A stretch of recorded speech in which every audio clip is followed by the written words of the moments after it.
cover all of the ways in which people can eat pasta and yet enjoy optimal health at the same time. We're going to talk about the different varieties of pasta. We're going to talk about different ways to prepare pasta. We're going to talk about gluten-free and pasta made from alternative flours. And then we're going to talk about all the different health benefits that pasta can bring and the way to make pasta very healthful and to enjoy it in your life, hopefully daily, like I do. And there are many ways to do that. So, today's event is a little bit different. It's not just me doing a straight recipe for my books like I always do. We thought we'd change it up a little bit. And so we're going to be making a delicious bow tie pasta recipe. It's a pasta salad with a creamy avocado vinaigrette that was actually developed by one of the nutrition and integrative health students at the Maryland University of Integrative Health. And research shows nowadays that chronic diseases and illnesses, most of them can be prevented and sometimes even reversed with optimal and individualized nutrition. Nutrition is a field that's growing at a rate of 11% from 2020 to 2030. They're expecting an 11% growth in the field of nutrition, which is about 11% higher, than expected, and it's also higher than other careers, other different industries and industry fields. So that 11% growth rate is higher than what people are seeing across other careers. So it's great to be involved in culinary health. We're going to talk about the culinary health and healing certificate that they have at MUIH, as well as the other disciplines within nutrition. So people can, if you're interested in that, you can check it out as well. And then how today's going to go is I'm going to make this bow tie pasta salad with creamy avocado vinaigrette. That was one of the students' recipes. And then I'm going to show you how to make the homemade bow tie, or as we call them in Italian, farfalle pasta, because farfalle are absolutely delicious. And you can use a box variety when you're in a hurry. But if you have time and you want to, explore some different varieties and make them from scratch, you can do that too. In the recipe, we're actually going to use these bow ties, which are made from brown rice. So because they're made from brown rice, it's gluten-free. A lot of people are saying they can't have pasta because of celiac disease or gluten intolerance. But these brown rice, could be an option for some people. So I'm going to make the students' version of the pasta salad with this. We're going to talk about all of the culinary health nutrients that are in the different vegetables and the ingredients that we're using. And then we're going to make the same recipe, Italian style, making the pasta from scratch with a whole grain, which I'll tell you about too. So right now, I'm just going to add some salt to my boiling water. And I'm going to get the pasta right in there, and we'll give it a stir. So here's a tip. Whenever you're making pasta at home, you always want to make sure that you've got abundant water, that it's got a little bit of salt in it so that it will boil. And then once it's up to a full boil, that's when you add your pasta in. It doesn't matter if you're using red lentil pasta or you're using brown rice. There's so many different types of wonderful grain and pulse-based pastas. They can all be used, but the same thing. The trick is always the same. You want abundant boiling water, and then you put them in, and you can turn your heat down a little bit. Make sure that you give it a stir, and that way the pasta is not going to stick together. And that's just a trick when you're making boxed pasta or already made dried pasta. So I've got this wonderful little basket here. Of course, these are our brown rice bow ties that we're doing because they're gluten-free. These are regular bow ties that you would get at the store, or farfalle, of course, as we call them in Italian. But you can see here in my hand the difference between the size. The brown rice ones are a little bit smaller, and the regular ones are a little bit bigger. And so they're going to have a slightly different consistency. And whenever you're adopting pasta recipes using different types of flour, it's always important to think about the kind of sauce that you're going to have, because you want to make sure that you're using sauces or condiments for the pasta dressings, which are really going to stand up to different types of flour. And another good example of that are these whole wheat penne.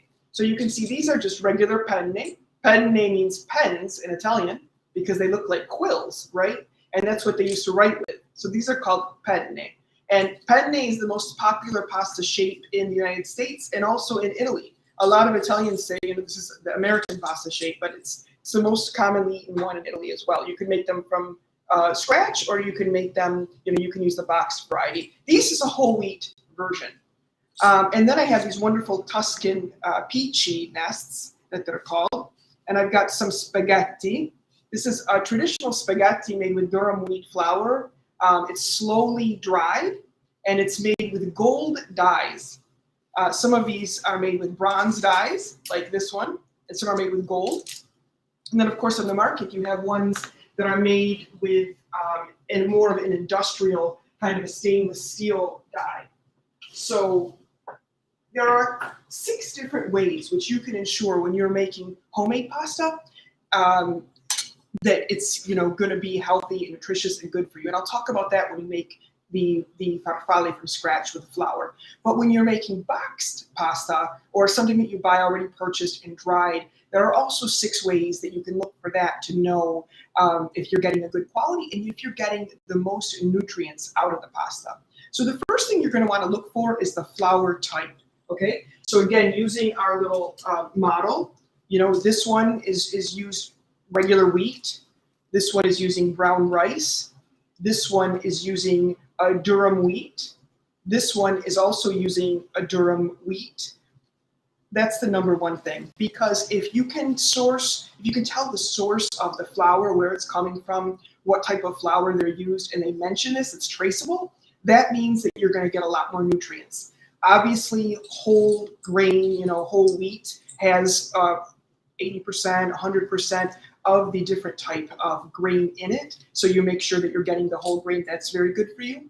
But there are also many kinds of artisan flours that are being used now, especially in Italy. And those artisan flours are very similar to what was used in the ancient times. So there's a very simple DNA. Those are very digestible. One of them is called Senatore Capelli, for example. I demonstrated that on Good Morning Washington last week.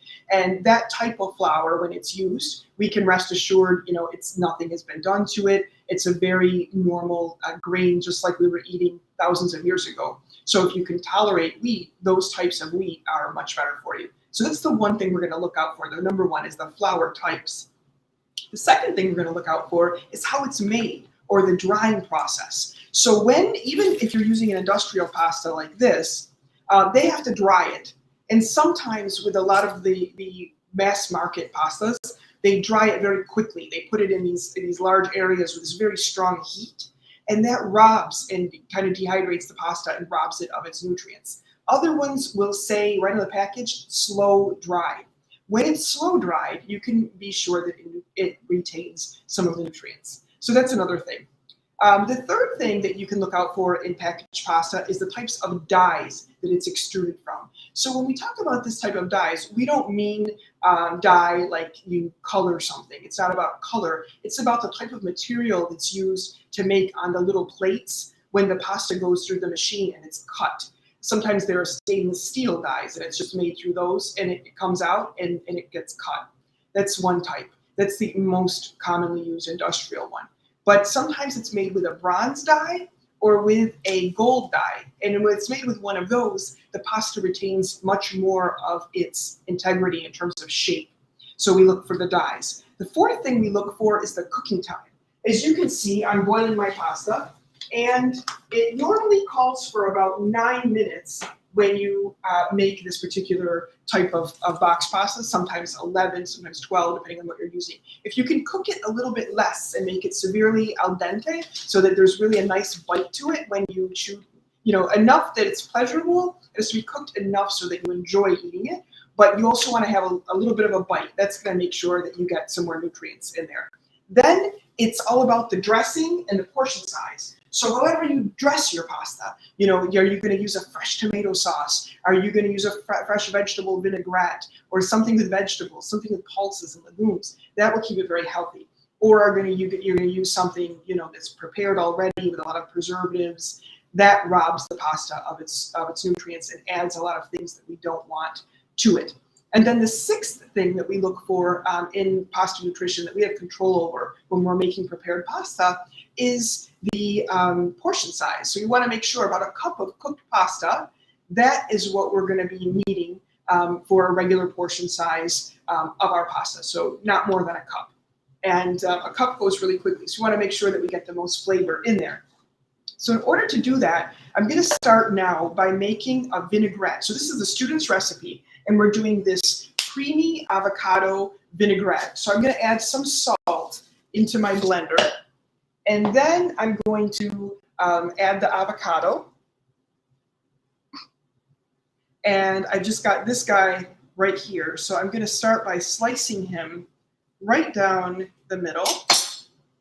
And then we'll come through, we get the pit side and the other side. I'm going to grab a spoon. And since they're nice and soft, I'm just going to put it right in. You know, avocados are so great for us because they're high in potassium, which can help to regulate our blood pressure and the functioning of our nervous system. They also contain vitamin B6, which is really good to prevent inflammation. And there have even been a lot of studies linking avocado to a positive mood. So it's definitely a great thing to add in, you know, to our diet if we want to be enjoy all of those wonderful health benefits. And it tastes great. And avocado gives you a nice creamy feeling, you know, instead of cream, which might not be so great for you. And it has all of these wonderful nutrients as well. I'm going to add apple cider vinegar. So many of you have heard about all of the wonderful aspects of the apple cider vinegar. And then I'm going to add lemon juice and zest. So I'm just rolling the lemon on the counter to help get some of the juice out of it. And we're going to put the juice right in there. I love these little juice squeezers because they help you get all the juice and not the seeds. And I use so much lemon juice. You know, it's antiseptic, it's antimicrobial, it's got vitamin C and a lot of great nutrients in there for us. Plus it tastes great. It gives us all of that bright Mediterranean flavor. Then I'm going to add in a garlic clove. And I already added some salt, so now I'm going to add a little bit of pepper. And we need about a 1/4 cup of olive oil. So I could talk for the full hour on the health benefits of extra virgin olive oil. But basically what it does whenever you pair it with vegetables or any other healthful ingredients, it really helps to coax out more nutrients. It has anti-inflammatory properties, and it's full of polyphenols, which are wonderful antioxidants for us and can help prevent tumors and all kinds of mental health issues and impairments as well. It also helps to improve concentration. It's got a lot of the wonderful omega-3 nutrients in there for us. And because we're focusing on health and we're focusing on cancer prevention, extra virgin olive oil is a great thing. So I'm going to give this a shake. I'm going to put it right in my blender and stop talking.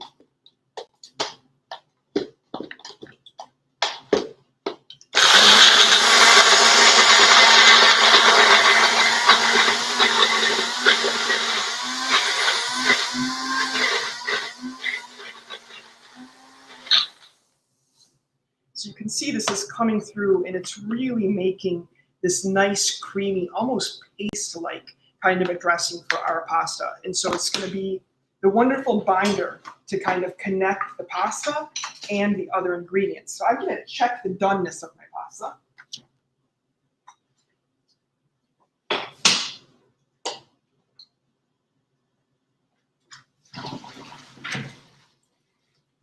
It's actually looking great.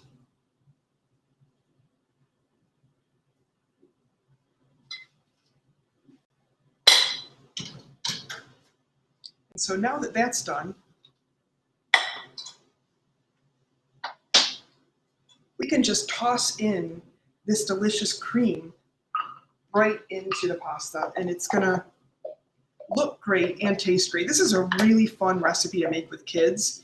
You know, to the student who created it, kudos to you, because it's sometimes difficult to be able to get kids and people who aren't used to eating a lot of vegetables to eat vegetables. This is the perfect combination of a comfort food and also something that's really, really good for us.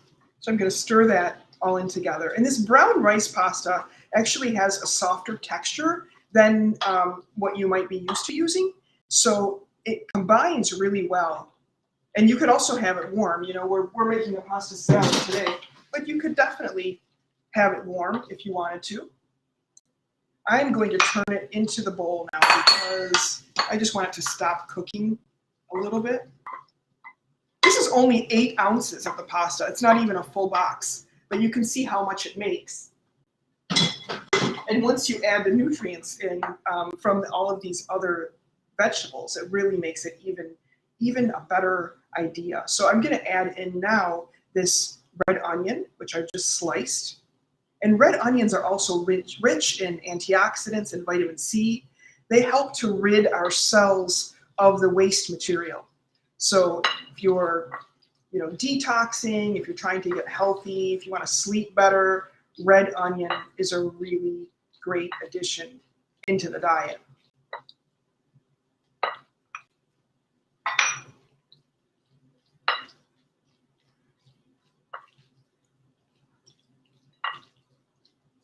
It also adds a wonderful smell and a perfume to this. Now I'm going to add in my chopped tomatoes. So as I mentioned, MUIH is focusing on Cancer Prevention Month, and the traditional tomatoes, whether they're fresh or in tomato sauce, are packed with lycopene. This is a compound that's been known to help with the prevention of many forms of cancer. So it's really good in terms of taste. Everybody loves it. It looks nice, and it's going to help in terms of cancer prevention as well in our health. And then I'm going to add spinach. So I've got this fresh spinach, which is loaded with vitamin C, helps to support the immune system. It creates folate, which can increase red blood cells and help support growth of our nervous system. So it's a wonderful thing to add. And of course, the spinach, when it's raw, it takes up a lot of space. But then as we stir it into the pasta, it can kind of start to cook down a little bit and look pretty. So what I'm going to do now is I'm going to use the rest of it. I'm going to serve it up a little bit differently. I could toss it all in, but I think I'll do something different.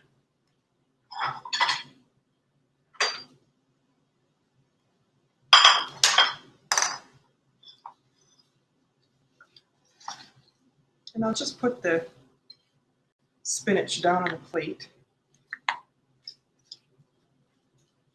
Since it's a pasta salad, I think it's fun to serve it this way. And then I'm going to put some of my pasta right on top.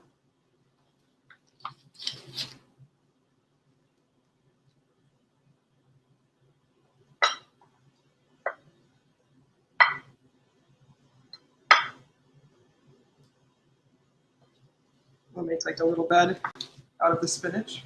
That way you can get a little bit of crunch, especially since we're eating it cold. A little bit of crunch, a little bit of flavor at the same time, and put some tomatoes right in the middle just to give it a little bit more color.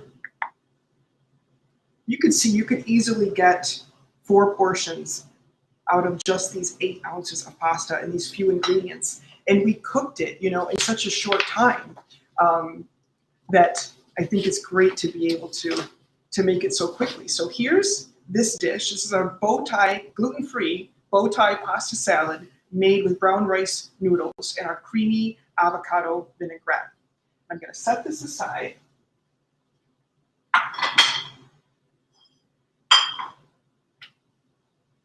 Anybody has any questions on this? On the pasta salad, on how you could make it? Oh, I forgot one of the ingredients. Last but definitely not least are our red bell peppers. I've got a little bit of red and yellow here. These are going to give us some more nutrients, some more antioxidants. It really help with our immunity. And they look so beautiful.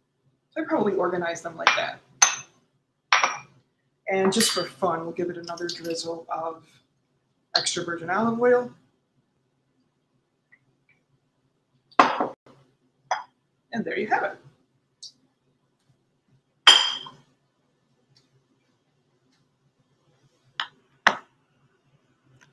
Does anyone have any questions so far on the pasta salad, what we've made, the students, anything like that?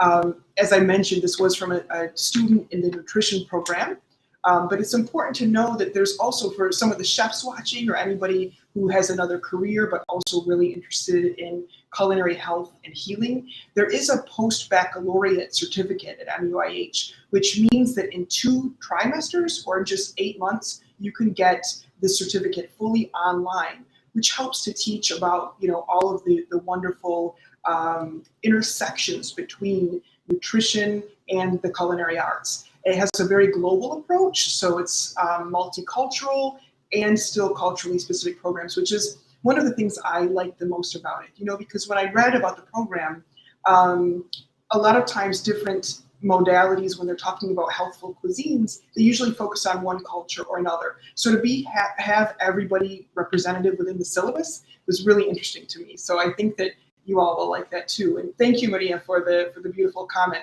Sometimes I miss the comments as I go through because I'm just excited to be making pasta and I forget everything. So it's nice to know that they're there, and I appreciate MUIH for putting up all these great links, because you can go there and get all the resources. You can download the recipe and make it yourself, send it to somebody. Maybe you'll have another different spin on it than mine. So one of the things that I would love to do now is to take that same recipe, but to make it kind of Italian style. So this is like Italian culinary health. We're going to do the homemade pasta. So we're going to make our own farfalle right now. If you would like to join along, or you can save this for later when you're home.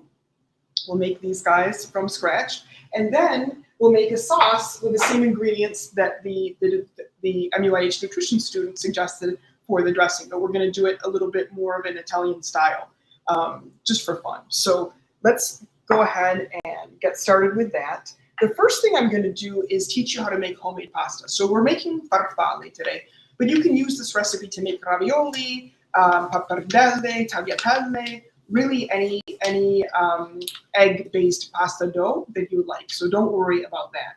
The first thing that we're going to need is flour. And the second thing that we're going to need are eggs and a fork.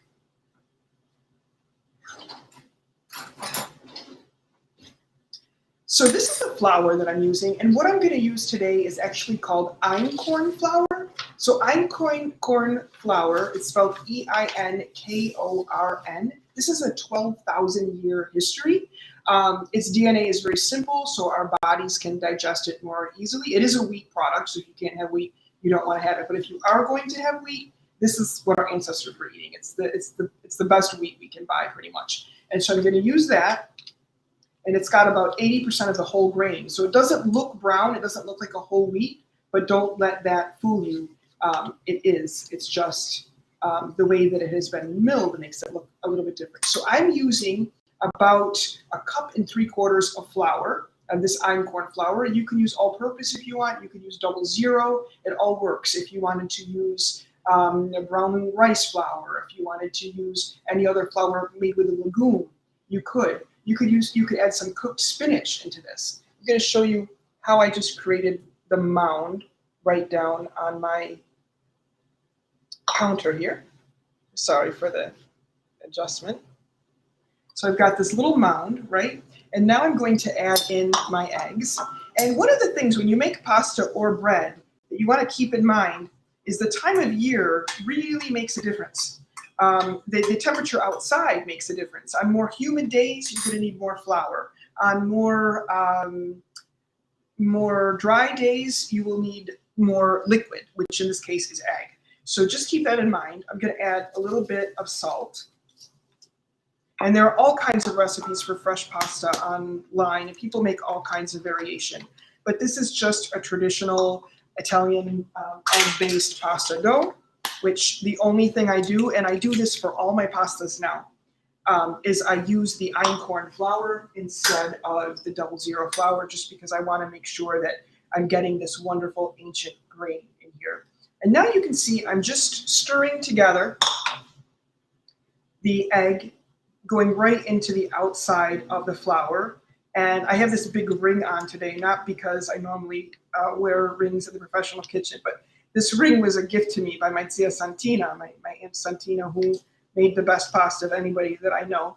And so I'm wearing it in her honor because, for me and for a lot of Italians and people who are celebrating World Pasta Day today, pasta isn't just about something that you eat to not be hungry anymore. It really is a ritual, a very important, cherished ritual, because when we had homemade pasta, it was a big treat. And, before industrial pasta, like in my great-grandmother's time, that's all they had was fresh pasta, and they had to make it daily. And you can see how magical it is to just transform a few ingredients into this wonderful dish. So this is a bench scraper, a bench press, or a dough scraper. You want to have one of those on hand if you're going to be making pasta and dough regularly, because it really helps to clean up the counter. It helps you as an aide in the kitchen.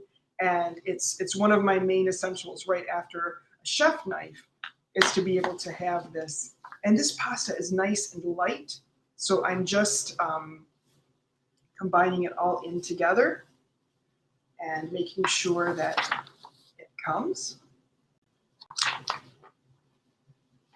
You just want to be careful that it doesn't kind of fall over. But this is the way that pasta has been made for millennia. Believe it or not, pasta started in the 5th century before the Common Era in Calabria and in Basilicata regions, which was part of Magna Graecia in southern Italy.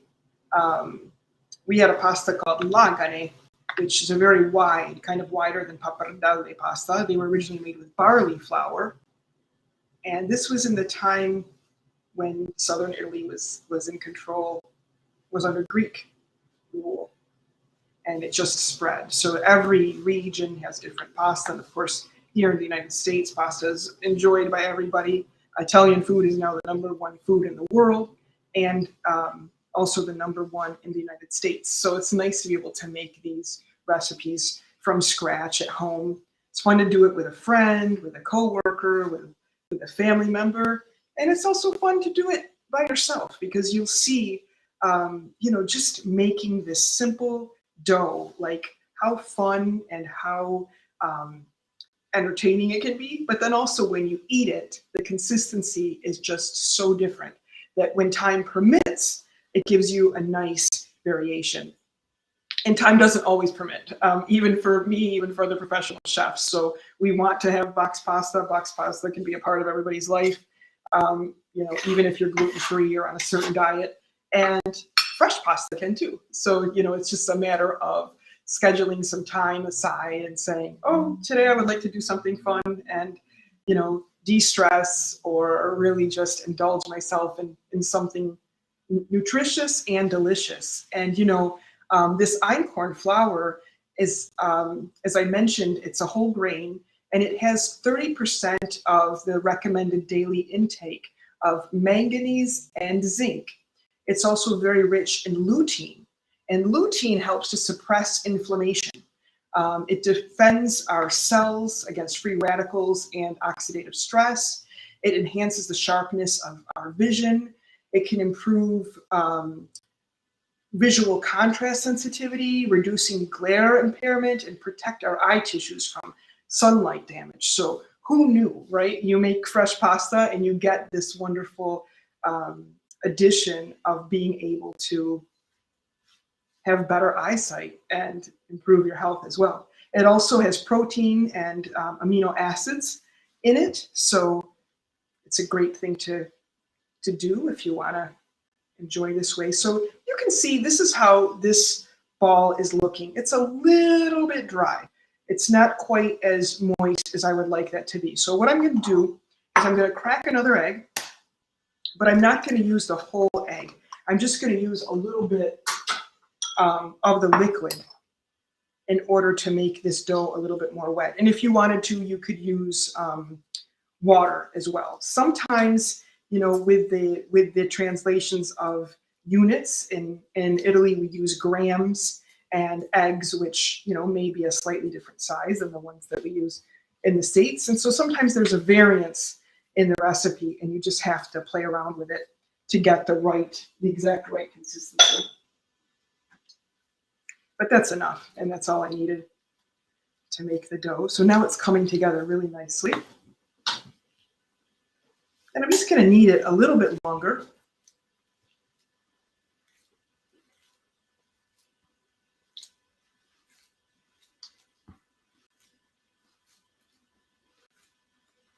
If any of you would like more pasta recipes, pasta dough, pasta sauces, things like that, that are healthful and nutritious and authentic, you can go onto my website. It's amyriolo.com, and we have more. And there are a lot of culinary health and nutrition recipes also on the MUIH website. So this is what you're going to end up with. This is your pasta dough, and you're just going to wrap it in plastic and set it aside. And then I'm going to wash my hands.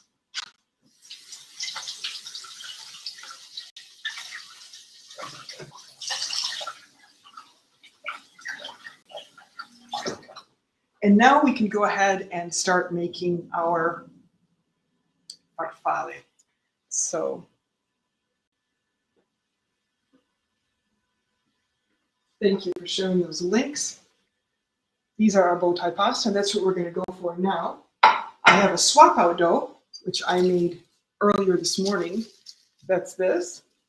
And so I'm going to show you how to roll that out. When you make the dough like we just made, you have to wrap it in plastic wrap, and you have to let it rest for 20 minutes. That's all it takes, is 20 minutes. So not long at all, but it just takes a little bit of planning ahead. You could make it ahead of time if you want, put it in the refrigerator, and then bring it out to room temperature when you're ready to roll it out. But as I was saying earlier, there's a pasta that can be fit into everybody's lifestyle. So it's all a matter about budgeting out your time and when you have time to do different things. I'm going to teach you a secret also. When you make fresh pasta, you don't have to eat it all at the same time. You can very easily just put the fresh pasta, like what I did with this in order to save it for today, I made it yesterday, was I put it on a baking sheet that I lined with a little bit of flour. And then I just set them on top, and I made sure that they didn't touch. And I put them in the freezer for 30 minutes. After you put them in the freezer for 30 minutes, they're going to kind of solidify a little bit, and they get a little bit more hard. And then you can put them into a plastic bag, into a Ziploc, into some kind of container, put them in your refrigerator, and then boil them up whenever you're ready. So that's what we're going to do today with these. So you can do this process in steps, if you want to be sure. I don't recommend making fresh pasta on the day that you're going to have company that you're nervous around for the first time. I recommend playing around with it a little bit on your own and making sure that you are really comfortable with the recipe before inviting anybody else into the mix. I think that's probably going to be the secret to success when it comes to making fresh pasta. You want to get to a really comfortable place with it. Even I've had mishaps of making things on television, maybe because things get moved around and you get caught off guard, or with friends. Sometimes I make pasta on what is called a chitarra, which is a guitar-shaped instrument where you roll the dough on top and it cuts the strands for you. And it actually has chords like a guitar. And one time I was doing a live demo and I was pushing and pushing, and none of the pasta was coming through. And we realized at the end that I needed to have the chords tightened, just like you do a professional guitar, and that slipped my mind. So that was one mishap. So that can happen. But once you get used to the process, you'll see it's so easy, and you can do a million different ways. I'm not using a machine today on purpose because I want you all to learn how to be able to roll out the pasta on your own and cut it by hand, like the way that my ancestors did, and roll the dough the way that I learned from my grandmother. I think it gives it much more character, and it's a really nice, fun process. I do have a machine, and if you have a machine and you want to use it to speed up the process, that's great too.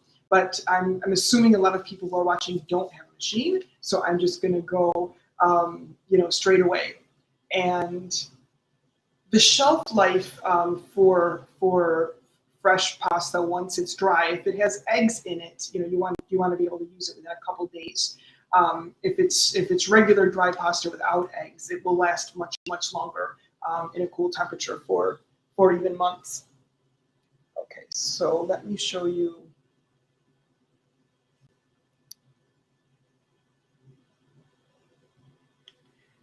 What we're working with here. So this is my work area, And this is my dough that has some spinach attached to it. And I'm going to give a little bit of flour here. And you need a large, clear kind of a workspace for this. You also need a small rolling pin. So if you don't have a small rolling pin, you can buy one. You can cut off the top of a broomstick. You can do what you ever need to do, but make sure you've got a lot of flour on this.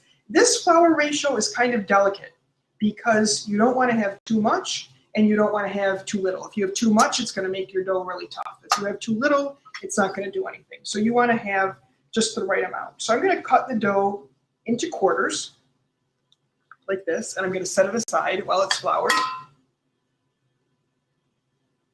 And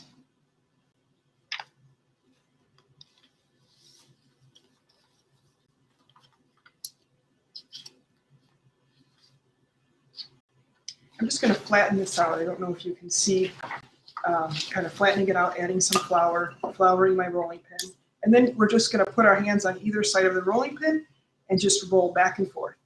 It's super easy. And this is, considered an artisan type of action in Italy. And sfoglina are the name of the women who make the sfoglie, or these sheets of dough. And that's a lot of times a term that's used for a female pasta maker, because in the ancient times, they were always female. So you can see I'm going back and forth this way. If you're ever wanting to make sure that something is rectangle, this is a trick that I learned from my grandmother. You're going to take your rolling pin and push it out to each corner. This way, this way, this way, and this way. And that will help to get you a little bit more of a rectangle shape when you roll out. Of course, if you use a pasta machine, it always comes out in perfect rectangles, so you don't have to worry about that. But I'm not using a pasta machine today. I'm just going to roll it out by hand because it's good exercise, it's fun, it's traditional, and it makes really delicious pasta. And of course, we're making our farfalle or our bow ties today, but you can also make a lot of different other shapes this way. Just going back and forth. Now you can see here, this little guy is starting to stick. So whenever I find something starting to stick, I just move the flour around, add a little bit more flour because I don't want it to stick, and then I turn it around. And that's one main thing, is we don't want our pasta to stick. Now I keep pulling the sheet forward because it keeps getting longer.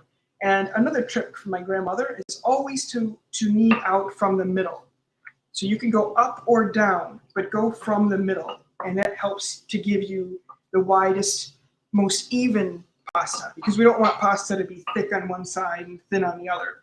So you just go from the middle. So now we have this gorgeous sheet of fresh pasta. And what I'm going to do is I'm just going to turn it into a complete rectangle. So I'm going to cut the top off. I'm going to cut the bottom off. And then just go right down the sides here. If I was making regular pasta like tagliatelle or lagane, maltagliati, something like this. So these little pieces over here, I'm going to save. I'm not going to throw those away. I'm going to put them on a baking sheet, put them in the freezer for 30 minutes. When I get done, I'll have a lot of scraps. I'll let them dry, and then I'll use these to make pasta with beans.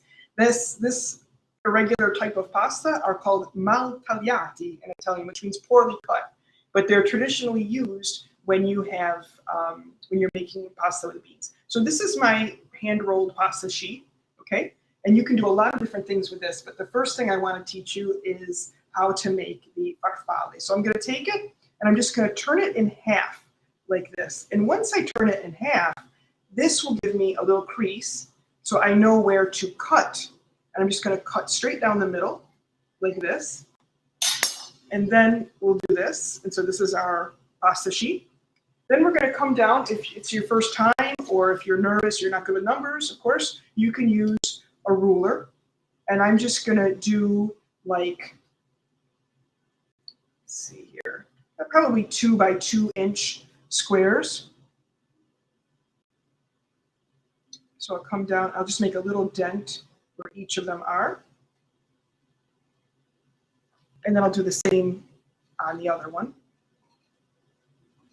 If they're a little bit irregular, don't worry. Sometimes I do 4 by 4 or 3 by 4, and that's really fun you know, because if you're having like an elegant event and you make this super huge farfalle, it looks literally like the bow ties that men wear on their collar. And so I think it has an elegant thing. I like to do that like on New Year's.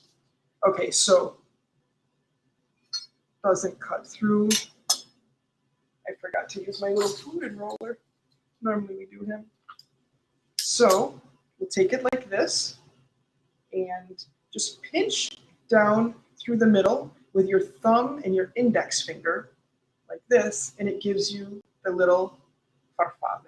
So we'll try with another one. You have your square, and you just take it and pinch right through the middle and press down with this index finger. And there you have another farfalle. And we'll keep doing it a bunch. You can also use this fluted edge if you want them to have fluted edges. This way and down. So these are like the traditional size shaped farfalle, right? One more again, here.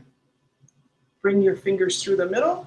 It's gonna make this little indentation, and you just keep pushing until you get the bow tie. And then if you have to flatten out the sides like that, and that's it. So it's super simple, and that's all you need to do. Now you could leave these like this and make what are called the quadrati, boil them up, put them in, quadrati just means square in Italian, put them in your favorite sauce. They're also really good.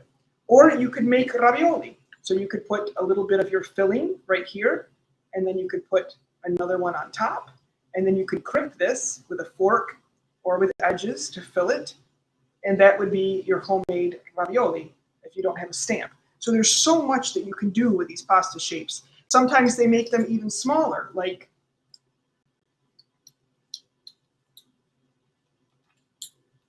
these little pieces, and they put them into soups.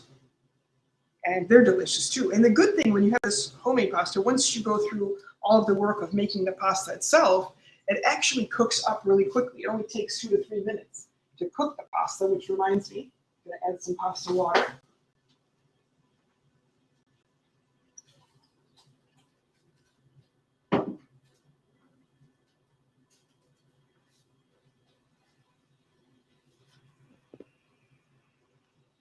Thank you all for your questions. I appreciate it so much.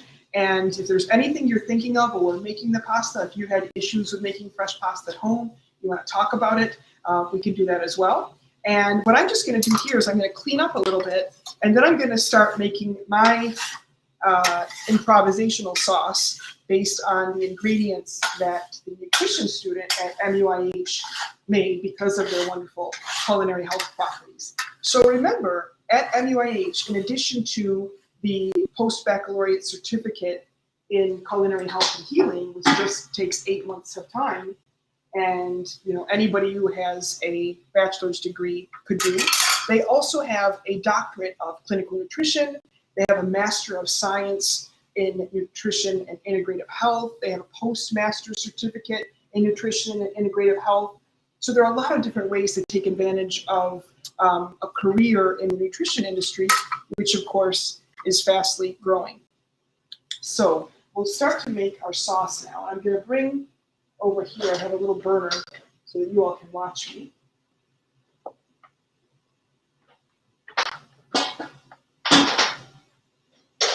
And I'll just clean off my work area.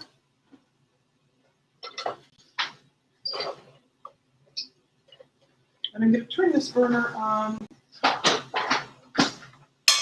probably medium high because I want to get it going rather quickly.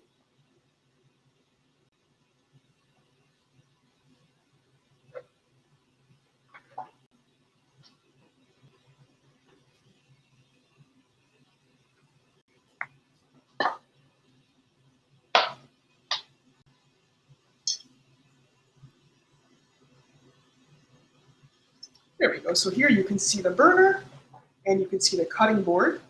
And I'm going to use all those same ingredients. So apple cider vinegar, avocado, garlic, lemon, salt, extra virgin olive oil. I've got my peppers, my tomatoes, my spinach, and it's going to be really delicious. And I don't have to worry too much about the pasta because it only takes 2 to 3 minutes to boil it. So that's cool too. So my pan is hot. So I'm going to add 1/4 cup of extra virgin olive oil.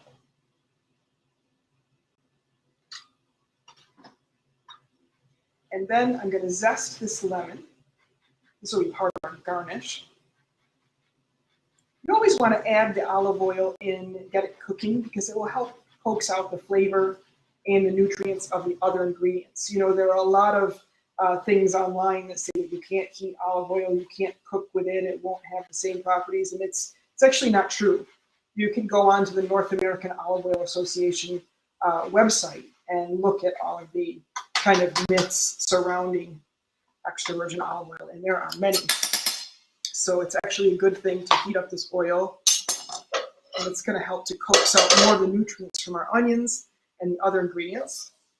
So I'm adding those in. These are our red sliced onions, the same ones that we did in the pasta salad. And I'll just give those a stir. While we're doing that, I'm going to add in our garlic. You know, in Italy, they usually eat onions, especially like a lot of the older folks will eat them at night because they believe it helps them sleep better. So whenever I see onions and I smell them, I know that they're good for us. But I also have this idea in my head that if I eat them at night, they're going to help me to sleep better. But they are definitely going to help to clear away the waste material in our cells, which is really important.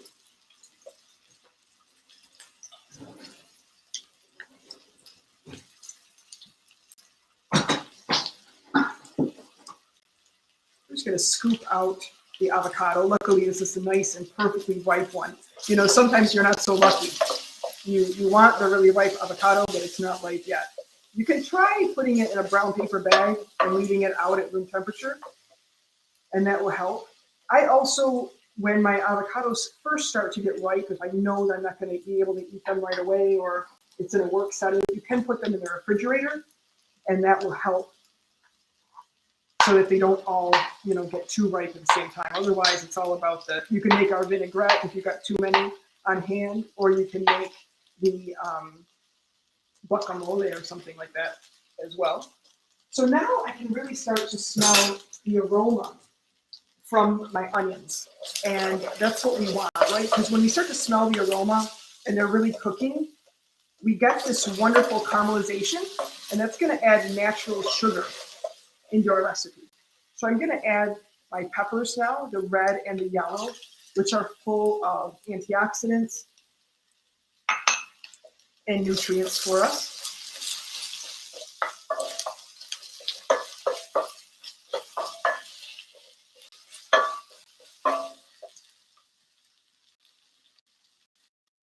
And while those are cooked together, I'll start to chop up some of the tomatoes, because the tomatoes are going to give us more flavor, more of that wonderful lycopene, cancer-preventing compounds. And it's traditional, right? A lot of people can't think about pasta without tomatoes, but believe it or not, before the 16th century, they didn't have pasta with tomatoes in Italy. And so they were definitely using with other vegetables, with pulses, and not the tomatoes. I'm going to add them right in.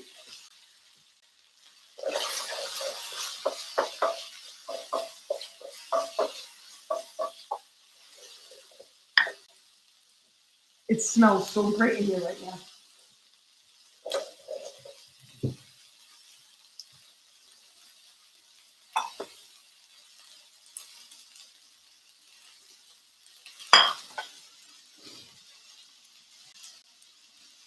And so I've got some fresh basil over here. Same like was going in our pasta salad, but we'll put some of that into our very quick sauce. I'm just going to roll these up together and do a little chiffonade.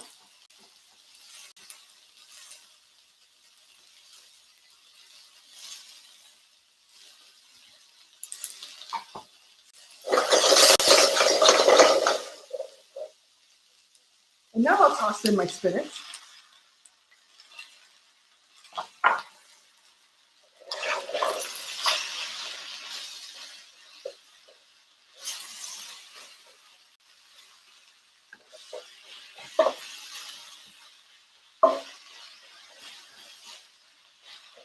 This is a great thing to make for fall because all of the vitamin C in the spinach and in these other vegetables and the lemon juice is really going to help to keep us healthful.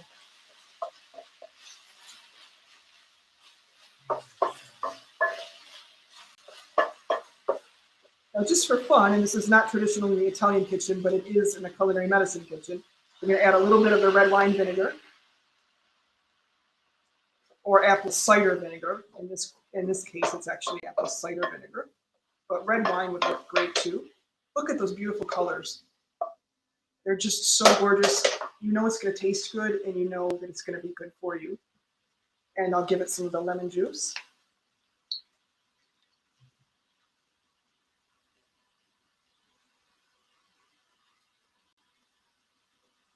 And now you can always tell, I always tell my students to listen to the sounds in the kitchen because everybody's always worried about the way things look.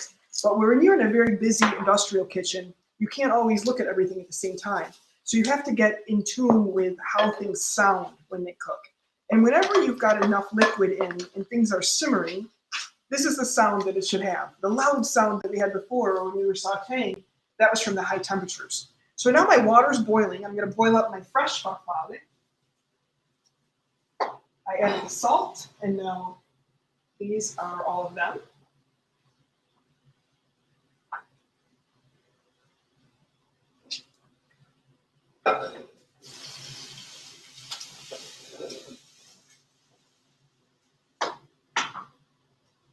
So they're going into the water, and believe it or not, it only takes about 3 minutes for the fresh farfalle to cook. So we want to make sure that this portion of our sauce is ready. It's not really a sauce, it's more of what we would call a condimento in Italian, or a condiment. This alone would be a wonderful side dish, to grilled chicken, fish, or any other type of dish that you were having. If I were going to make it a vegetarian skillet, I would add some lentils or some beans right into this, maybe even a little bit of cheese, and it would be a delicious vegetarian dish all on its own.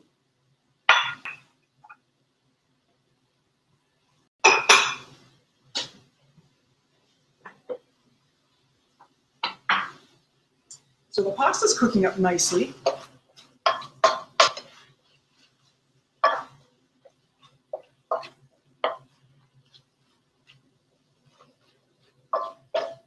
I want to toss the avocado in, but I don't really want them to cook. So I'm kind of waiting for the last minute to add them in. Otherwise, you could use them as a garnish on a plate. In goes my lemon zest. For anybody who's avoiding dairy, lemon zest is a really good thing to add into the recipe because it gives you a lot of brightness, a lot of flavor. You don't miss the cheese, but yet you have this wonderful flavor and also nutrients.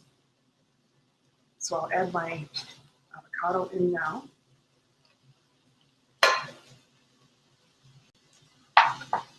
And you could mash this to make it creamy, or you could kind of leave it whole. I think I'm going to go more for the whole option.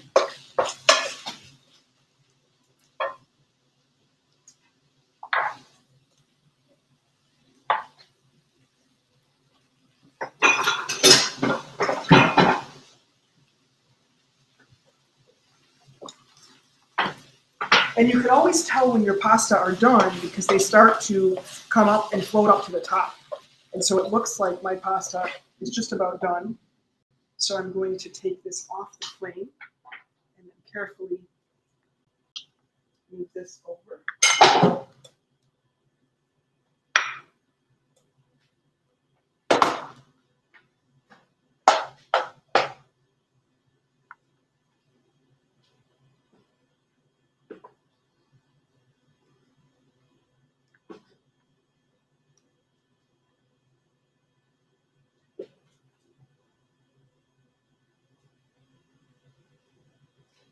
So this is what our fresh farfalle look like when they're done being boiled. just going to strain them.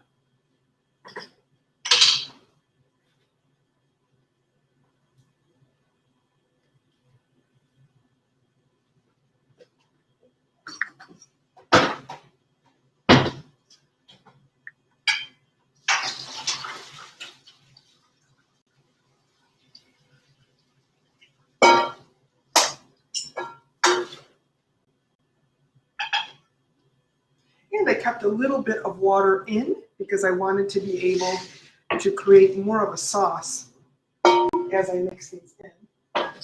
And having a little bit of the hot pasta water will definitely allow you to do that. So you can see this beautiful color. It's not as dark as whole wheat that we know looks in this recipe, but it's definitely got a little bit more integrity to it. It's almost like a light beige color, a light golden color than the regular flour or the whole wheat flour does. It has its own unique, distinctive kind of a look. So I'm just going to plate this up.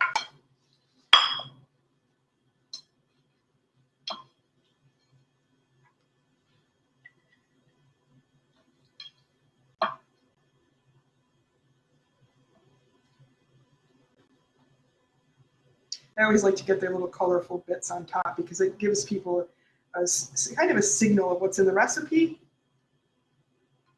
I want to make sure that everybody gets a little bit of the good stuff. And